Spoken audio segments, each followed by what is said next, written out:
As the temps start rising, I feel the familiar urge to refresh my closet, but I don't want to waste money on pieces I'll only wear once or for just one season. Thankfully, Quince changes that.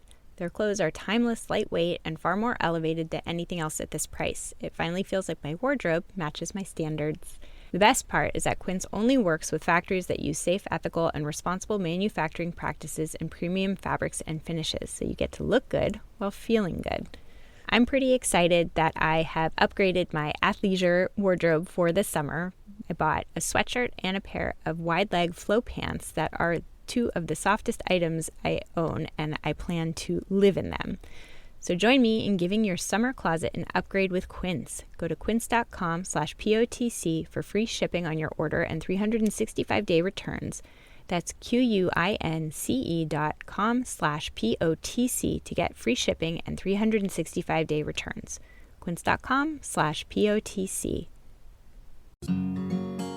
I do bristle when people say, well, happiness is just a choice. Not really, it's hard, right? But at the same time, like, all of us can become happier than we are today if we are, incorporating some of these practices into our lives and building those mental muscles bit by bit. That was Jonah Paquette on Psychologists Off the Clock.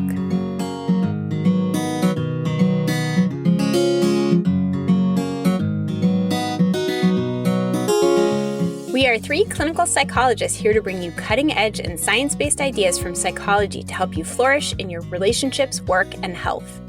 I'm Dr. Debbie Sorensen, practicing in Mile High, Denver, Colorado, co-author of Act Daily Journal and an upcoming book on Act for Burnout. I'm Dr. Yael Schoenbrunn, a Boston-based clinical psychologist, assistant professor at Brown University, and author of the book Work, Parent, Thrive. And from coastal New England, I'm Dr. Jill Stoddard, author of Be Mighty, the Big Book of Act Metaphors, and the upcoming Imposter No More. We hope you take what you learn here to build a rich and meaningful life. Thank you for listening to Psychologists Off the Clock. I'm here today with Jill to introduce an episode with author Jonah Paquette, who's written a couple of books, but we focused on his most recent book, which is titled Happily Even After. And we're releasing this episode on the week of Valentine's Day with intentionality, because events like Valentine's Day, Mother's Day, Father's Day, Christmas, they're intended to be happy times. But if you're not happy, either because you're missing family or comparing yourself to how happy other people seem, it can feel that much more painful. His book really offers some tools to build the happier muscle, whatever your circumstances may be. And I loved so many of the tools that he offered and so many of the insights he provided.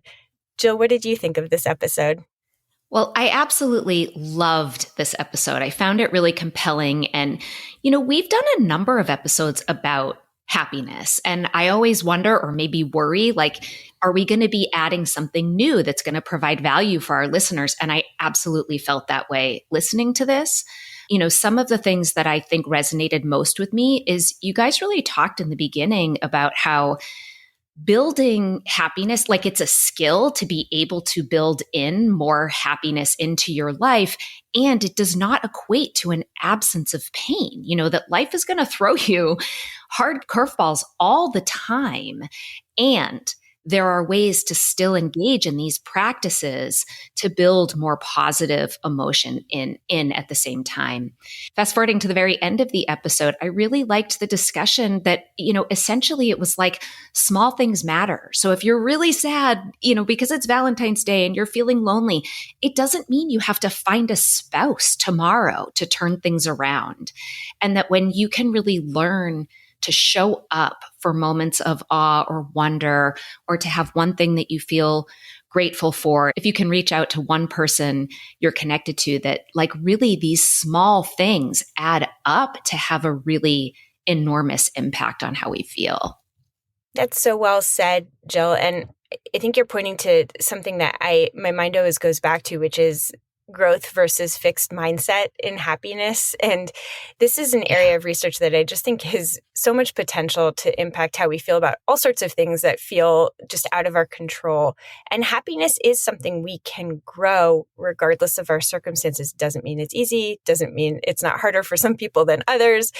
It doesn't mean that you're going to feel happy tomorrow, but there are actions that we each can take that can cultivate greater happiness, that can build that muscle, that can help us to do better in the circumstances that we have. Jonah provides all sorts of really cool practices that you can try out along with him even today, and I hope people get a lot out of this episode.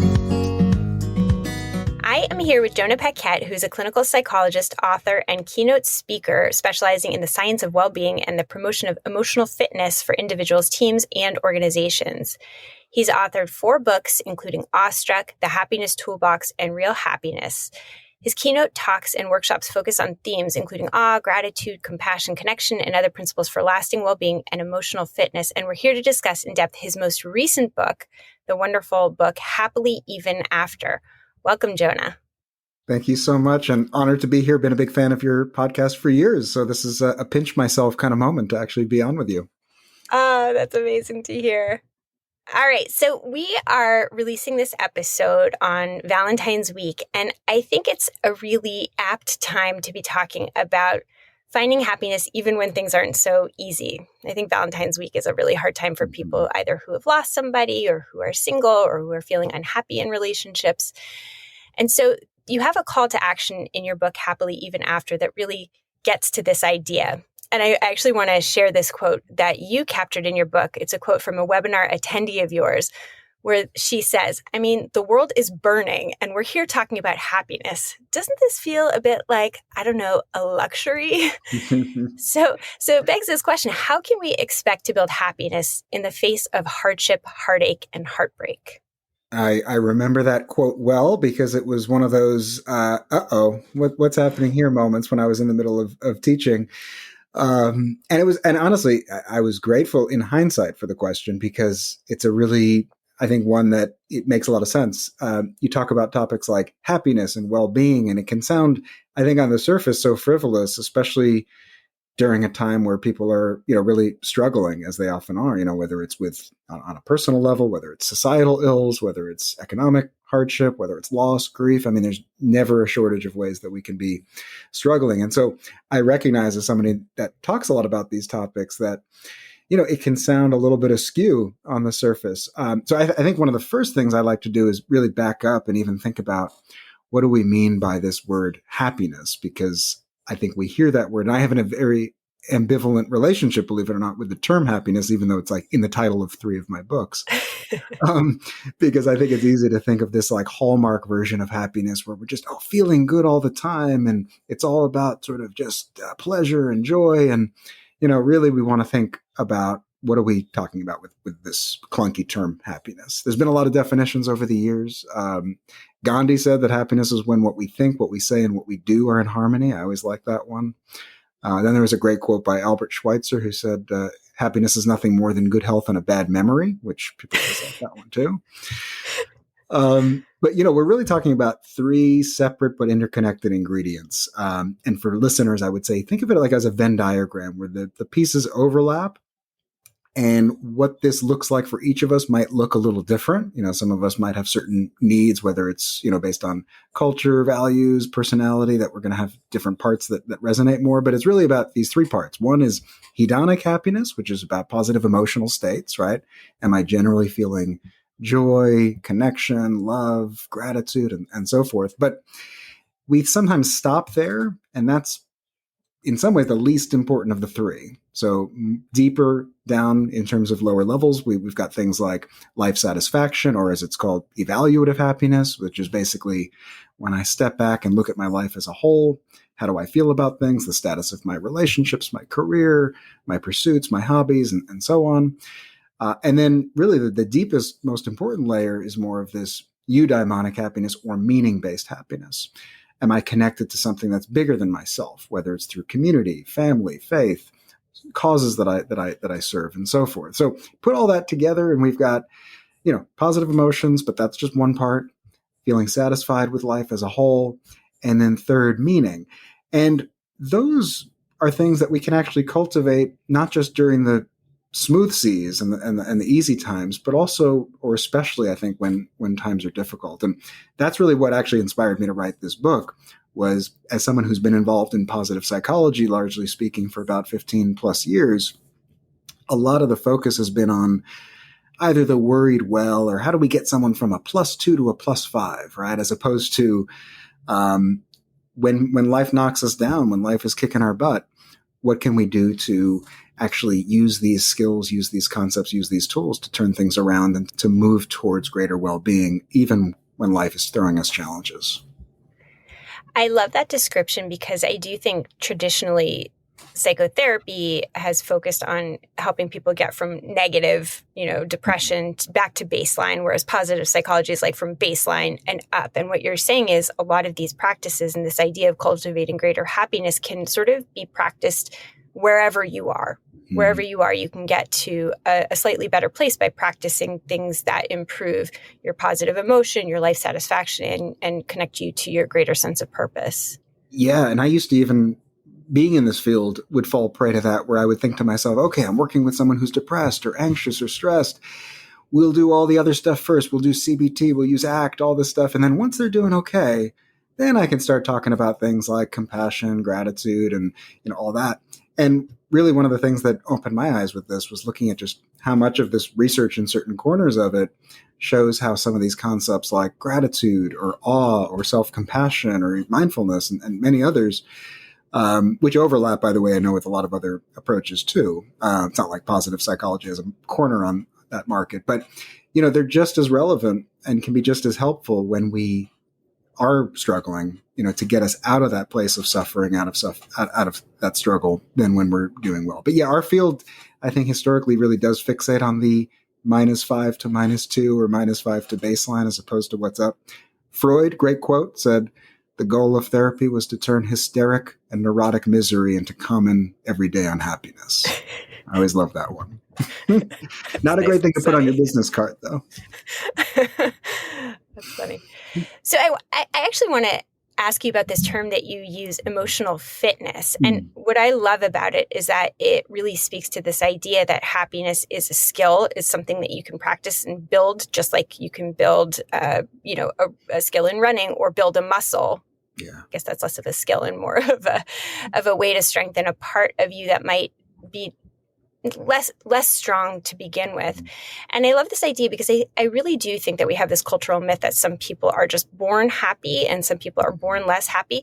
And the problem with that myth is that there's some truth to it, but it's also not the whole story. So I wonder if you can speak to why you use that term, building emotional fitness.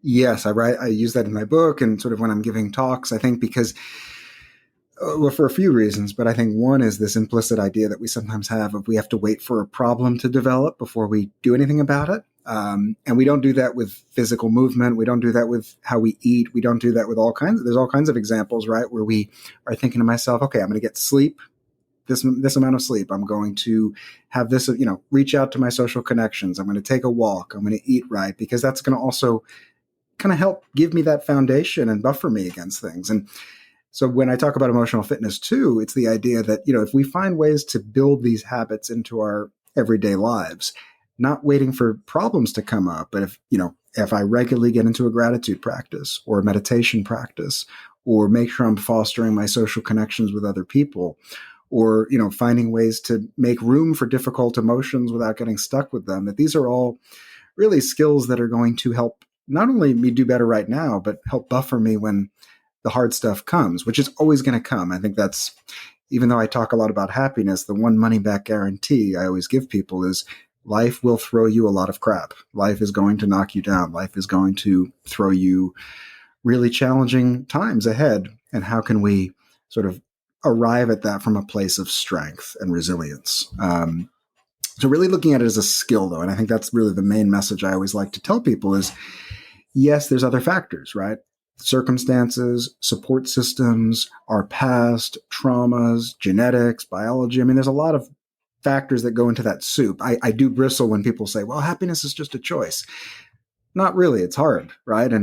But at the same time, like all of us can become happier than we are today if we are, incorporating some of these practices into our lives and building those mental muscles bit by bit.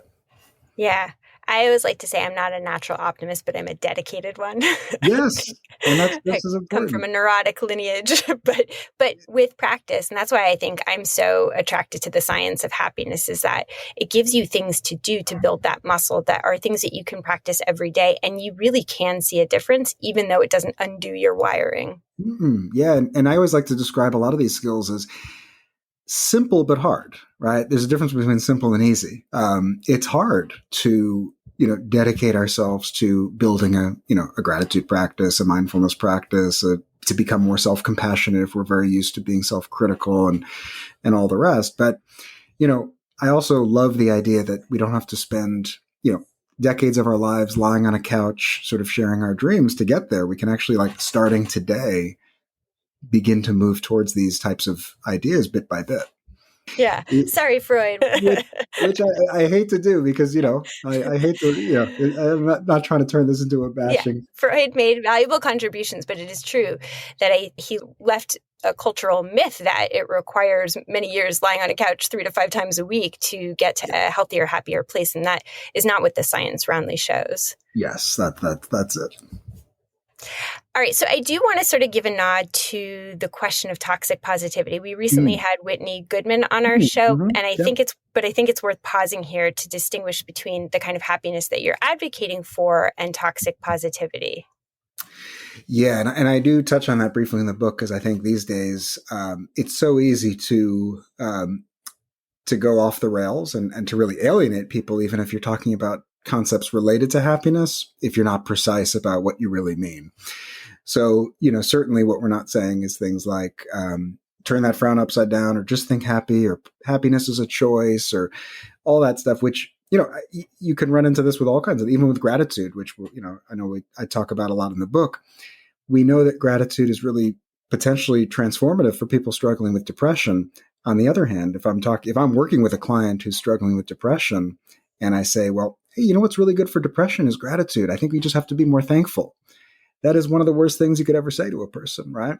And so we really want to distinguish between this sort of frivolous, toxic positivity, which I think has two sort of pieces that always, I'm always mindful of. One is just the simplicity of it, which is, a lot of these things are much more nuanced and complex. But two, it's the idea that somehow happiness is the absence of painful emotions, or that genuine happiness somehow means we don't struggle or we don't have moments of pain. And really, I think it's crucial when you're talking about, genuine happiness in this sense, or whatever term, by the way, listeners prefer. Some people don't even like the word happiness. I say, fine, use well-being, use emotional fitness, use, whatever. But there's nothing about those types of states that we're cultivating that means we don't make room for the difficult stuff too. And I think it's really crucial that we recognize that the human experience is complex and messy. And you can be a genuinely happy person and have times in your life where you're really struggling a great deal, and that these are not mutually exclusive. And in positive psychology, I think, just a very micro history lesson, for many years, I think there was actually not enough attention paid to that. And I think, in whether you want to call it positive psych 2.0 or whatever, in more recent years, I think there is much more of a recognition that, first off, we need all of our emotions. If you could surgically excise sadness, anger, like, that would be a really bad idea. And that, too, you can be a genuinely happy person and, of course, still have struggles. That's just part of being human. So I don't know too much about the history in terms of the more uncomfortable emotions being left out in the field of positive psychology. I wonder if you could say a bit more about that. Yeah. And this is, again, broad strokes, because there's always going to be exceptions to this. And there's, people that weren't doing this. But I think for about the first decade or so of a lot of this research on well-being, it fell prey sometimes to being a little bit of happyology and a little bit too much of a focus on just the positive. And by the way, that was made sense in some ways, because you were correcting an imbalance that had existed a lot. Again, not universally. It's not like nobody was talking about this stuff. Existential psychology was focusing on this and all that, but Maslow and others. But, there was, at least I would say, somewhat of a focus too much on that as opposed to the way of integrating it, right? And I think, what's changed in a little more recent years is even research looking at the benefits of painful emotions, right? The way that a lot of these things that we would quote unquote call negative emotions, which is overly simplistic, actually is a really crucial, necessary part of our lives that can help us in terms of moving towards well-being if we find ways to sort of work with it effectively and make sense of it and use it as valuable information to change our lives. So I think that's shifted a little bit where there's a bit more of a nuance. And honestly, what I think is happening over the years is a lot of these different fields are in some ways moving towards each other. A lot of traditional approaches are incorporating more of a lens of well-being. A lot of these positive psychology approaches are looking at sort of ways to work with so maybe it's where we end up in a handful of years is more of a kind of a shared universal common factor approach that we can apply. Yeah. It seems like it would be more useful to be able to capture all of it. And I will say, as you're talking, I'm thinking my book about role conflict, work-parent conflict really talks about it in that way that we've often thought about work-family conflict. Then there's this other term, work-family enrichment. And what I have found is that the two are they go hand in hand. That part of how our roles help each other out in part is not despite, but rather because of the tension and that exists between them. And that if we sort of are able to make space for that tension, there's actually a lot of benefit that we could find. So we don't want to get rid of the role tension. We actually want to approach it more strategically. I love that. And I think, whether it's with regret, there's all kinds of things in life that we think of as, oh, this is something to be avoided, as opposed to maybe there's ways to make meaning from it, to give us lessons that we can incorporate to change our life. And it's not so black and white, all or nothing, as we sometimes think with a lot of this. Yeah. So that's actually a good segue. I've been thinking a lot about regret because I will be releasing an interview with Bob Leahy, who wrote a book on regret called If Only. It's a terrific book. But regret is one of these things that makes us feel kind of rotten.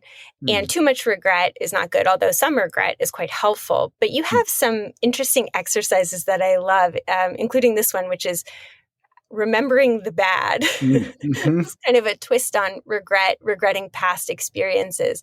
So I wonder if you can talk about how remembering the bad can help our happiness and why we should practice that. Yeah, and this is drawn, I have to give a shout out to one of the great gratitude researchers out there, Bob Emmons, who's written a couple of great books on gratitude himself. He's also a fellow New York Yankees fan, so I like him for that reason too. No offense, I know you're in Boston, but he talks about how sometimes with gratitude, it's not just about focusing on the good. That's how we tend to think about gratitude. It's like, what is something that I feel thankful for on sort of a basic level?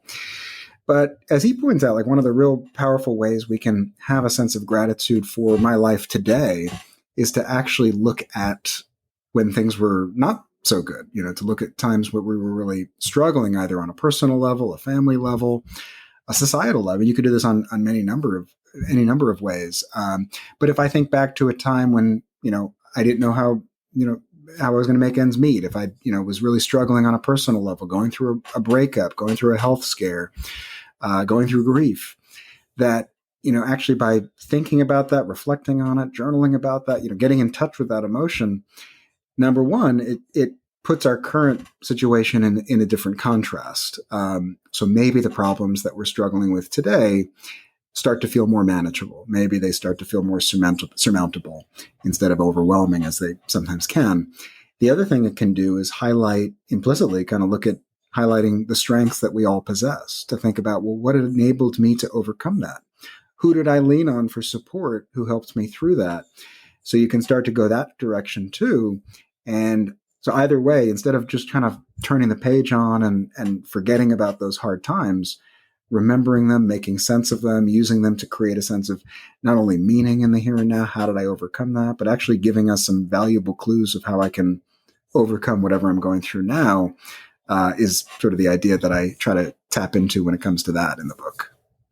Yeah, and then you have this sort of the contrasting exercise that I also really loved of mentally subtracting positive Oh, yeah. events, which I think is really cool. So can you explain that one? I love all of the exercises, and there's so many we won't have time to get Sure. to all of them by any stretch. But what I really love about your book is there's like very distinct practices that you can engage starting today that can really Yes. help you cultivate your emotional fitness. And my aim was really to do a shopping cart grab bag approach, because I think I even say in the book, you might be reading through this, and some of them you're going to be like, this is not going to work for me, and that's fine. You don't have to do it. So that way you have kind of a Rolodex, if you will, of different. Do people still use Rolodexes Yeah, these days? I don't. You'll have to Probably update that metaphor. Yes, your Amazon cart Yeah, approach. your Amazon cart. There you go. Yeah, so with mental subtraction of positive events or mental subtraction of positive parts of life, the idea is that, again, and this was drawn from some interesting research on gratitude. So I'll just briefly talk about some of the original thing that they found here in that study. Was a lot of the time when we think of gratitude, we think of, okay, let me identify a person or a part of my life that I'm thankful for. Let me think about that thing or that person and think about how much better my life is because of that. How great. And that's nice. I mean, that feels good. What they found, though, which was interestingly enough, was that something else for many people was actually a more powerful way of practicing gratitude, which was you start off the same and you say, well, what is a person, an opportunity, an experience that I've had in life, a job, whatever it might be, that's quote unquote good. Let me identify that. But then instead of just saying, oh, how great to think about that, they said to people, I want you to imagine all the ways that this could not have existed in your life. All of the things that had to line up just so for this person, for this experience, for this job to be part of your life. Like if I hadn't gotten on the subway that day, I wouldn't have met that person. If I hadn't randomly ended up at that school versus this school, I wouldn't have gotten into that, met that mentor. That, in other words, life is this, meandering path of all these little decision points that we don't even consciously realize, and they have to line up perfectly, basically, for us to be where we are today in any way, good or bad. So anyway, identify that source of, goodness in our lives, but then to say, how easily could that not exist? And then think about how much worse life would be if I didn't have that thing, that person, that experience, that job, whatever I'm focusing on. And that by doing that, for a lot of people, it actually makes them feel more grateful for that thing, as opposed to just focusing on, oh, I'm so grateful for this person. Like you could think about this with a friend or a significant other. If these 50 things hadn't lined up just so, I wouldn't have met that person. I wouldn't be with that person. I wouldn't have that person in my life, and so on. How much worse would my life be as a result of that? And that could be a really kind of transformative way to make us feel more grateful. And by the way, taking one page from that, I write about this with awe, actually. It's a nice way for us to just remind ourselves of just how special almost any experience we have is. Like the odds of any of us dying at some point, by my rough calculations, is like 1 in 1, which is a bit of a bummer. That is But the odds of any of us living has been estimated to be, I forget the number offhand, but someone even tried to figure this out. It's like the most infinitesimal number that you can imagine. It's as close to zero as you get without being zero. If you think about every ancestor that had to live long enough to pass their genes along, everything,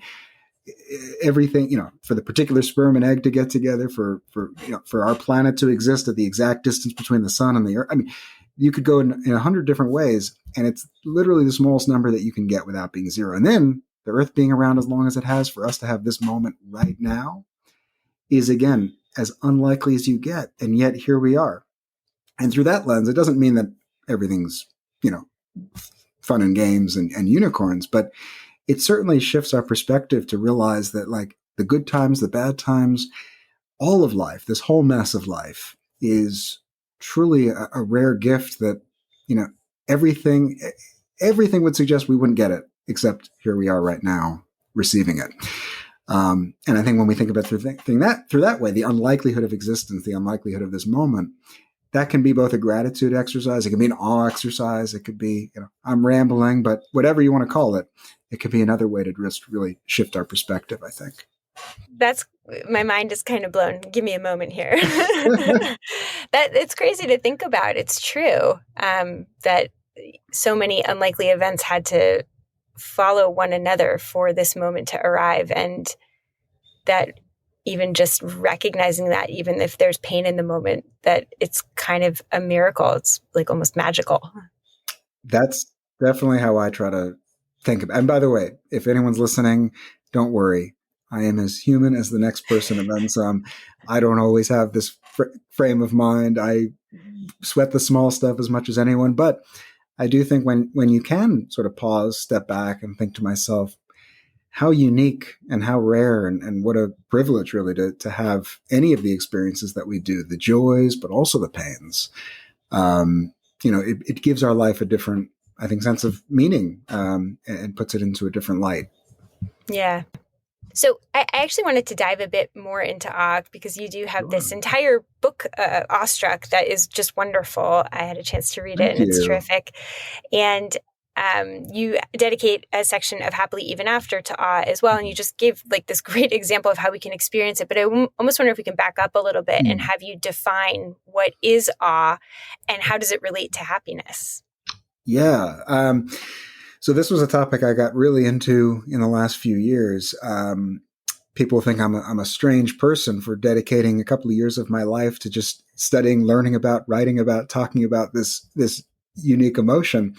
But it really is a fascinating emotional state, in my opinion, at least. So these moments of awe, these moments of wonder, turn out to be really powerful for our mental health, for our physical health, for our relationships.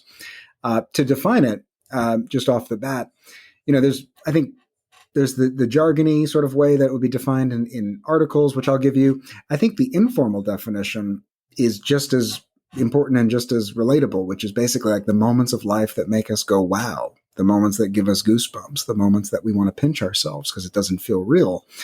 I think it's just as useful. But if we think about to operationalize it a bit, researchers who talk about awe, they talk about it as, we have an experience that has two components. One, we come across something that's vast, something that's bigger than ourselves. That's part one.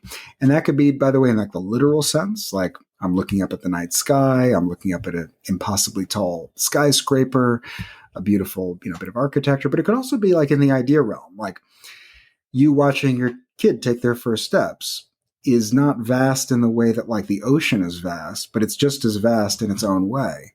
Or listening to a soul-touching piece of music or watching an incredible athlete perform, whatever it might be, there's vastness can come in a lot of shapes and sizes. So the first thing is we encounter something that's vast, that's bigger than us. Second is there's something about the experience that blows our mind, that challenges our assumption, that kind of exceeds what I thought I knew about the world, other people, which they sometimes will call transcendence or accommodation as the second piece. But basically the idea is if I know exactly what I'm going to see, it might be big, but it might not inspire awe. Like if I see the same exact mountain over and over again, I may not experience awe, even if the place is exactly the same as it always was, because I wouldn't have that second part of transcendence or accommodation. But anyways, you put those together and you could see how that would apply to all kinds of parts of life. Moments of love and connection with people, changing colors of leaves, gazing out at the ocean or the mountains, listening to music, and looking at beautiful art. So anyways, I got really fascinated by this topic. But one of the things that got me really interested in, just a real brief aside, was do you ever go down those like Wikipedia rabbit holes? Yes, too often. I was going down one of those, I remember. And somehow I'm a little bit of a space geek. I don't understand any of the astrophysics. I'm not smart enough to understand like any of that, but I love like looking up at stars. I have a telescope.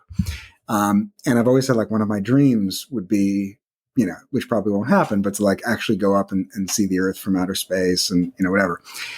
So anyways, I was reading this Wikipedia rabbit hole. I was going down this Wikipedia rabbit hole, reading about astronauts who had gone up and were seeing the Earth from outer space. And there's even a term for that called the overview effect, which is, you look down and you see our huge planet reduced to the size of a little, pale blue marble.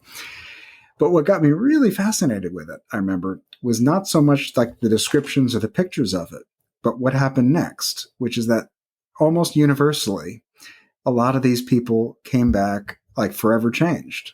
Some of them became, gave up their worldly possessions. Some of the astronauts entered, deep contemplative practices. Some of them started nonprofits. Some of them became environmentalists. But like almost universally, that mega dose of awe led to these really drastic changes, and almost seems similar to what you hear about like with some of the psychedelic experience and some of that research coming out too, of like this flashbulb moment changing the trajectory of someone's life. So that got me really, and by the way, David Yaden would be a great person for you to interview on your podcast if you ever, Yaden. He did a lot of that research on the astronauts. I think he's at Hopkins now, if I'm not mistaken. But anyways, so I got really interested in awe for that reason. It turned out there was this huge emerging research coming out on just the psychological health and social benefits of these moments of wow, which I got really into, and that's what led to Awestruck. Yeah. Well, as you're talking, I'm thinking about a recent experience. My middle son, who's in 4th grade, got an assignment to do a diorama of a national landmark, and he was assigned the Grand Canyon. And so as a part of his research, we YouTubed videos of the Grand Canyon and animals, because my youngest, who's in kindergarten, is obsessed with animals, and we wanted to know which animals were native to the Grand Canyon. And it was so fun to watch them be awestruck by the awesomeness. And we were just watching on YouTube on our computer, so it wasn't like even this really life-altering moment. But for me, it was powerful to watch them be sort of struck by, wow, it's so big and so deep, and wow, so many, centuries that it took for that formation to happen in that exact way. And it was sweet and awesome. Yes. And by the way, great example, because, there's sometimes these different layers to awe experiences. There's the actual like physical, for lack of it, like the Grand Canyon, right? You see it. But then the mental part of like, well, how old is this and how did it get developed and what's that's a whole other layer. Like you could look up at the stars, great, but then you can realize, well, everything in my body is made from matter descended from those stars. And I'm looking at light that's millions of years away. Like there's a whole other sort of psychological, emotional, intellectual, whatever you want to call it, layer to it. But by the way, you also were watching on a screen on a YouTube in instantaneous time a video of this ancient part of the world coming through your eyes in real time, seeing the impact that it had on another human being, on a little person like that. Like that, all of that's amazing, right? And it's a good example of like, we sometimes get so accustomed to things that we don't realize like some of the things that we encounter every day are like miracles and magical, but we just have blinders on, I think sometimes, and don't see it. Like us having this conversation right now. You on the East Coast, me on the West Coast, through a screen. It's like futuristic Jetsons level stuff. But we take it for granted. We take it for granted. Yeah. As a part of my mindfulness practice, my meditation practice, and I don't meditate like for hours on a cushion, like it's like a few minutes most days. But one of the things that I really am deliberate about practicing is 1 minute that is dedicated to just being really appreciative for something that I typically take for granted. Yes. And I find it really powerful, and it kind of carries through the day because it is, we just habituate to whatever is around us. And like you're saying, like this thing that we're doing right now is incredible. It is wild. We would not have thought that this could ever happen, a decade ago. And here we are just taking it for granted. And it takes practice not to just default to that, taking it for granted. But it's not a difficult practice. It's just you have to do it deliberately. Absolutely. Because I think our mind habituates so easily. We get used to good things in life. I mean, this is one of the, we know that for most of us, that's how it goes. So number one, we don't want to judge ourselves when we do that, because that is just called being a human. But to your point, like that is a practice that I write about in Awestruck too, and that I love to do with people, because I think when we hear that word awe, we sometimes also think we think Grand Canyon, we think night sky, we think once in a lifetime moments. But I would say even more important is to get in touch with those moments of wow that we do take for granted. And I'll sometimes invite people just to say, wherever you are joining from, like when you could be in your room at home, you could be at work, you could be outside, like just look around your field of vision, wherever you find yourself, and notice how many things you can see, touch, feel that would have been mind-blowing even 10 years ago, let alone 100, let alone 1,000, let alone 10,000. Like, we really are surrounded by these incredible things, but that we do get used to and we forget how special they are. Yeah. So let me switch the question. Practicing awe requires deliberate attention in times where we're doing fine. But you suggest that it's even possible to experience awe in darker times, in times of heartbreak or hardship. And I wonder what kind of practices you recommend for doing that. So if we're in emotional pain, having a hard time, how can we access experiences of awe? Yeah, well, one of the things that I'll back up, one of the things that really struck me in learning about awe was similar to when we've talked about some of the other concepts around well-being and happiness, but, incredible research coming out on how moments of awe even help people with post-traumatic stress disorder symptoms. Incredible research coming out about how it can boost our mood, lower stress. In a time of record loneliness, it's one of the most connecting emotions out there. There's a lot of benefits to awe, but I would say some of the absolute top of the heap ones that you see are actually, it's been referred to as the ultimate collective emotion, because when we experience this emotion, we feel closer with others. We feel more connected to the group, to the world around us, to the universe. Like, it has this very binding quality to it. So, I think if you think about so many of the things that we struggle with right now in the world, with record rates of stress, depression, trauma, record rates of loneliness in the United States, this experience actually can be a balm for, not to say it's a cure-all for any of it, but I was struck really by how much many of these things that we struggle with individually and collectively can be at least somewhat helped by these moments of awe. So instead of just being this like, oh, when life is good, I'll notice the beauty around me. Actually, when life is hard is when we should get in touch with this. But, in terms of like how we do that or what we do that, it's going to be, on the one hand, a really individual thing, because what gives you a sense of awe might give me a shrug and vice versa. So I always like to talk to people about potential experiences of awe as opposed to like, you're going to experience this emotion. Because I could go to the Grand Canyon, I hate to say it, and if I'm busy thinking about work or email or the score of the Knicks game, like, I'm not going to experience awe, even if I'm looking at this incredible, awe-inspiring place. And so I'll never forget, I had a friend visit me in California when I first moved out here. And he says, take me to, something that's very California. So I took him to Muir Woods, which is this beautiful redwood grove near me. Yeah. And I'm looking around and it's this spiritual experience. I'm like, we don't have things like this in Brooklyn, where I just moved from. And about 10 minutes in, he turns to me, he says, so is there anything else to see here besides the trees?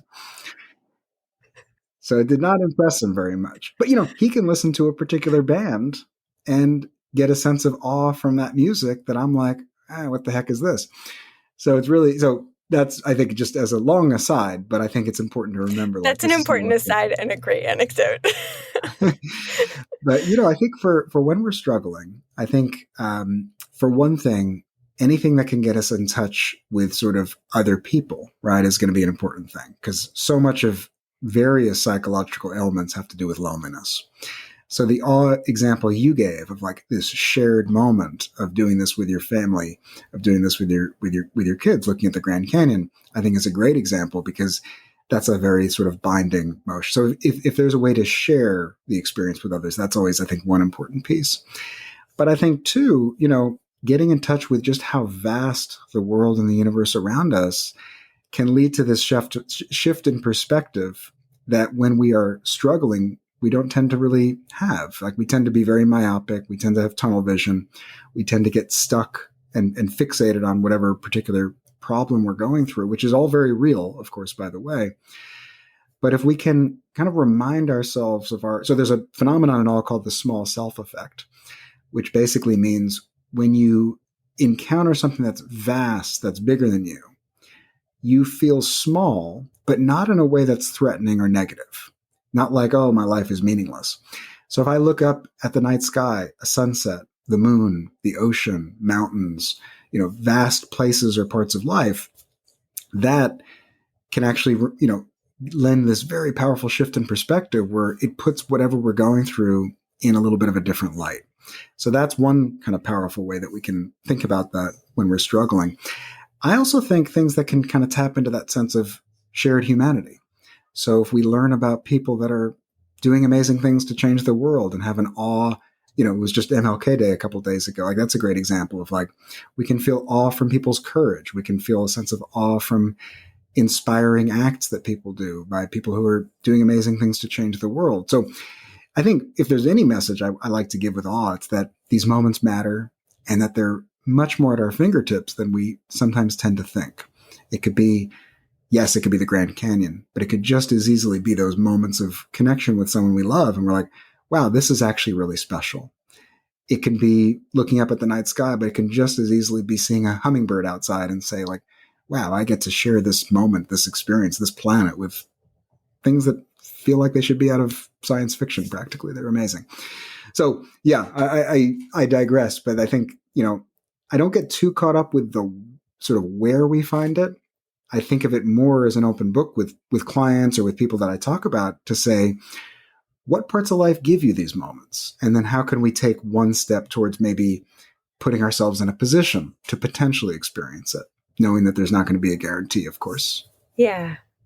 Well, so I love so much of what you're saying, but one thing I want to just pull out is what's happening in our mind space when we have these opportunities to experience awe. And I think your story of your friend going to Muir Woods and or you going to the Grand Canyon while thinking about work really illustrate this, which is, our minds are often chattering away. And so these awe-inspiring experiences that could be at our fingertips just aren't, because we're not present for them.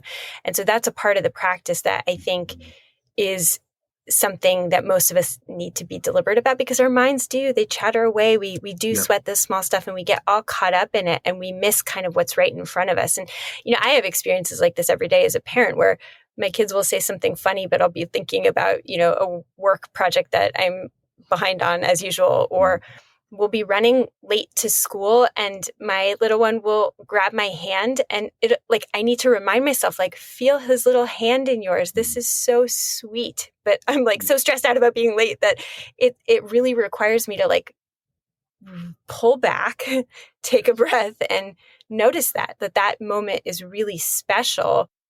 I love so much of those examples. And I think what you say is so true of just, first off, we are going to miss on a lot of these things. We are going to miss out on a lot of these magical moments because that's just how we are built. And so I think first for listeners really to remember, this is not an invitation to beat ourselves up. Oh, I should be feeling this. I should be feeling that. It's like, no, you're a human being as we all are.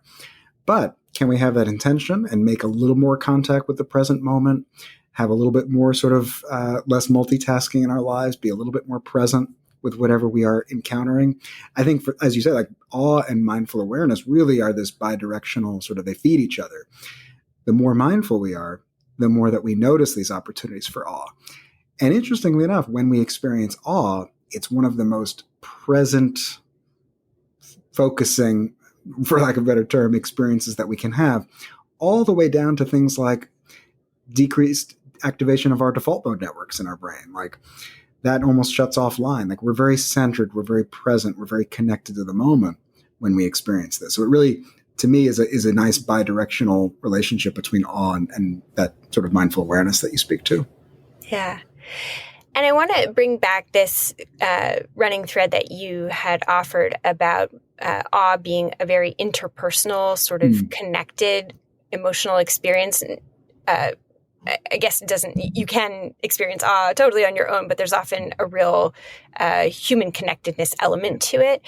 And you have a section in your book where you talk about practices of connection. And just recently, Robert Waldinger, who is the director of the Harvard study, came out with a new book. His new book is The Good Life. And his study and evidence from hundreds and thousands of other studies really show the importance of connections. And you highlight that in your book. But there is this important question of, how do we find connection in hard times? When we are feeling isolated, either sort of in our mental space, we're interpreting that, nobody else understands, or we are functionally alone. People have ended relationships, or they're widowed, or we're in a pandemic and stuck in our houses alone. And And I think you offer a lot of really creative ways to think about increasing connectivity, even in times that can be quite challenging, just at a very logistical, practical level. Yeah. Well, I think first of all, I mean, with awe, it's an interesting relationship between awe and connection, because when we feel a sense of awe, even if it is alone, it leads us to feel more connected with others, which I think is just a really fascinating little nugget, because we could be looking up at the night sky. Like when I go in and go stargazing, there's nobody else around. Which, by the way, when I hear a twig snap and I think that it's a mountain lion out here in California, that's a whole other, I'm not in awe, I'm in terror at that point. But, I could be up there, looking up at a planet, right?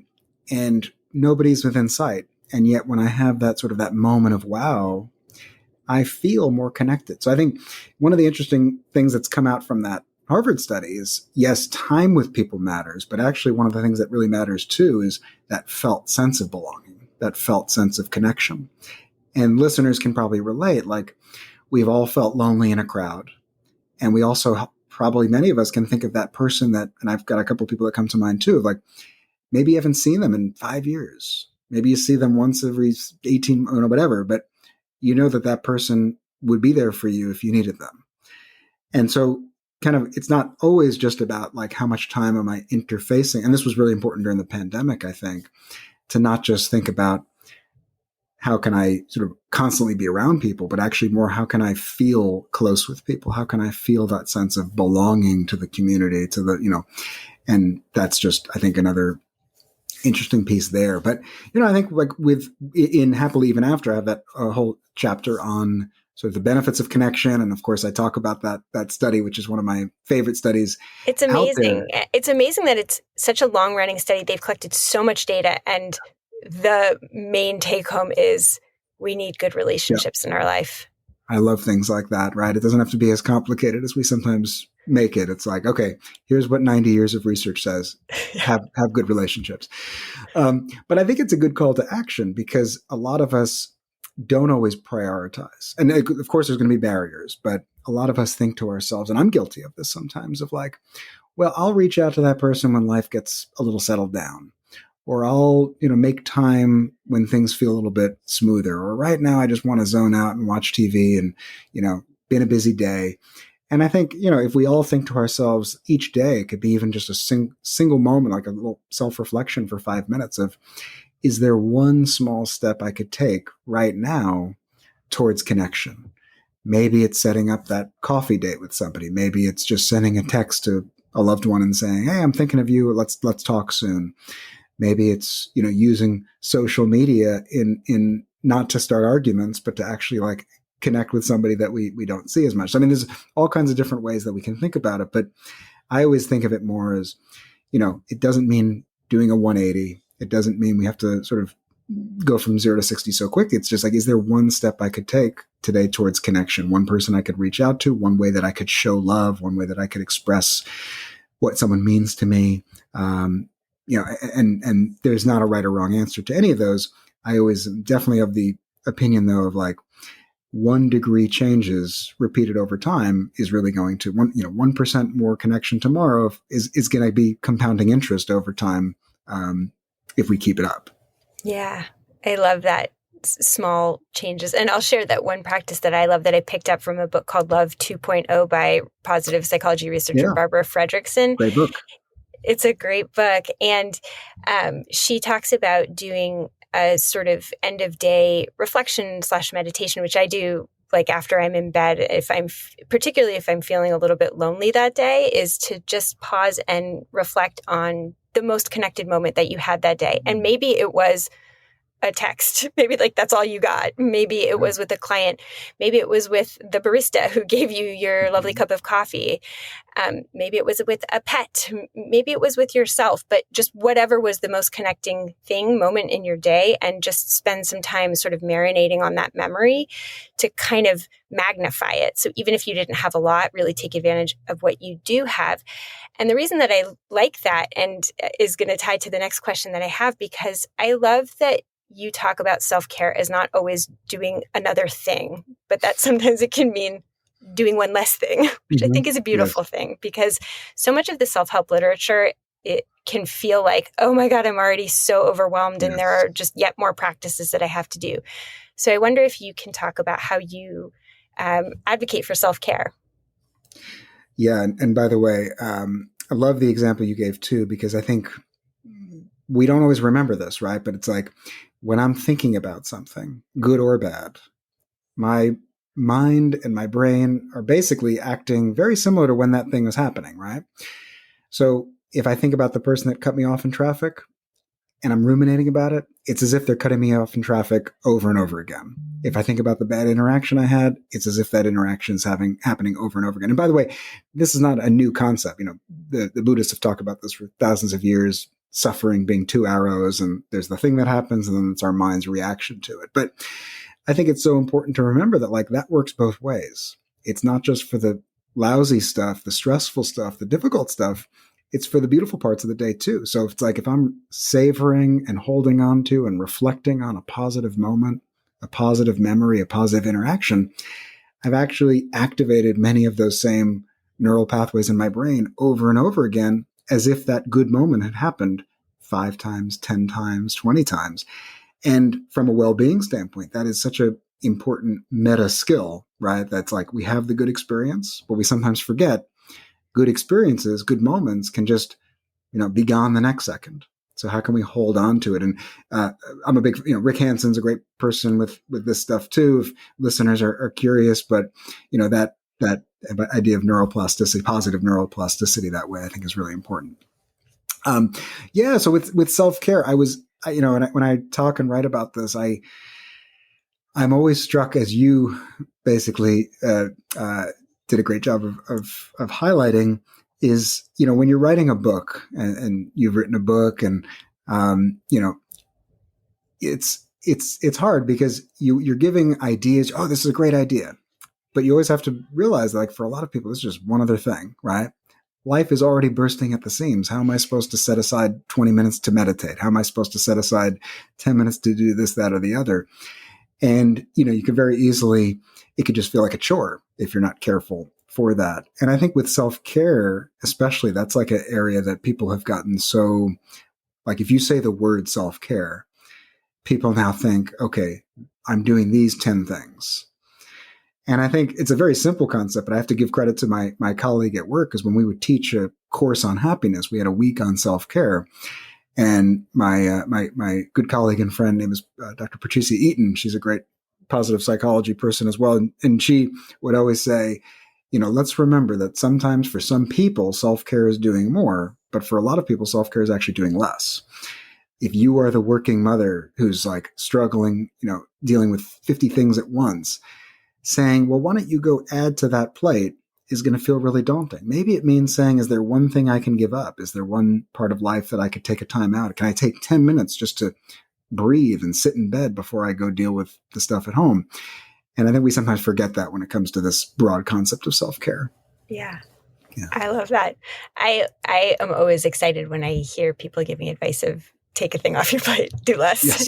Because I think that so many of us feel, as you just said, that life is really bursting at the seams, and there is so much evidence behind doing some of these activities. And I think, they're all great activities, but we need to sort of see it in context, and that if your life is overfull and doing another thing, even if it has evidence behind it, is going to overwhelm you, then it is worth just pausing and making sure that you have space, as you said, to breathe, to just kind of recenter. That is something that's sort of one of my big New Year's resolutions, is like take things off the plate, subtract, which is a concept that we've talked about on this podcast before, subtraction. And I think it's really an important one. So I'm always excited when I was really excited to see that. Are we? No, we're not. Our brains are not wired for subtraction, but it is really important. And so I love that you advocate for that. Yeah. And I think, and if you're not going to subtract, I would also say for people to really feel empowered to look for the types of skills, as you say, that can be done briefly, that aren't overwhelming and daunting. Like you talked about breathing, and I'm always a big fan of a lot of breath work and work by people like Dr. Emma Sapala, I think is her name, at Yale. And, one of the things, like, that's probably the quickest way for us to change our physiology is like through 5 minutes of controlled breathing, of pursed lip breathing. And like, you don't have to spend 5 hours doing something. It can be, very short if that's all we have time for. And sometimes the short stuff that takes a few minutes is all that we need to just reset our system a little bit. Totally. Well, there's so much more in your book that I would have wanted to get to: optimism, finding your why, communication skills that are so useful, being kind, and sort of how to practice that. So I highly recommend that people pick up your book. And I also just wanted to invite you to share where can people follow you and get more advice and wonderful teachings that you have to offer. Oh, thank you for the kind words about the book. Probably the easiest first place to find me is just through my website, which is jonahpaquette.com. And on there, you can find links to various social media. After years, by the way, of being kind of a reluctant social media person, I'm decided to go into that head first. So yeah, you could find me on Instagram at Jonah Paquette's ID. I'm on Facebook at Dr. Paquette. I'm on LinkedIn. You could just look for my name, Jonah Paquette. And yeah, wherever you want to connect with me there. And of course, my website has information about my books, upcoming talks, events. And you have a newsletter that people can subscribe to. Is that right? Yes. Thank you for reminding me. Yes. So I do send out a newsletter. I have a monthly newsletter that's kind of a full newsletter called The Habits of Happiness, which is, links, book recommendations, articles, things like that of other people doing amazing work related to well-being. And I've just started to it's a mini newsletter that comes out on the weeks of the month that the big one doesn't come out, called 3 Good Things Thursday. So it's just 3 quick bullet points, micro newsletter, but just articles, resources, links that might be of interest to people. So yeah, you can sign up for that on my website. And by the way, if you do sign up for that on my website, you can also get your free copy of my 10 Habits of Happiness e-guide to download as well. Awesome. Well, what a terrific resource. Thank you so much for taking the time to meet with me today. It was wonderful to get to talk to you. It is so nice to connect. And I've been an admirer from afar of your podcast for years, and obviously your amazing book that came out. And but it's also so nice to meet with somebody who's doing all these amazing things. And it's just so nice and down to earth. So it made this very, very easy. So thank you. Thank you. Hey, Psychologist Off the Clock listeners, I'm going to guess that if you got to the end of this episode, that you also love to geek out about books in psychology. If you don't know where to store all your books and people are already complaining that you talk about this book that you're reading all the time, then why don't you join us once a month to read a book together? If you're interested in joining us, we hope you are. Just send an email to offtheclockpsych@gmail.com and we'll send you more information. Thank you for listening to Psychologists Off the Clock. If you enjoy our podcast, you can help us out by leaving a review or contributing on Patreon. You can get more psychology tips by subscribing to our newsletter, and you can find us wherever you get your podcasts. We'd like to thank our strategic consultant, Michael Harold. This podcast is for informational and entertainment purposes only and is not meant to be a substitute for mental health treatment. If you're having a mental health emergency, dial 911. If you're looking for mental health treatment, please visit the resources page of our website, offtheclockpsych.com.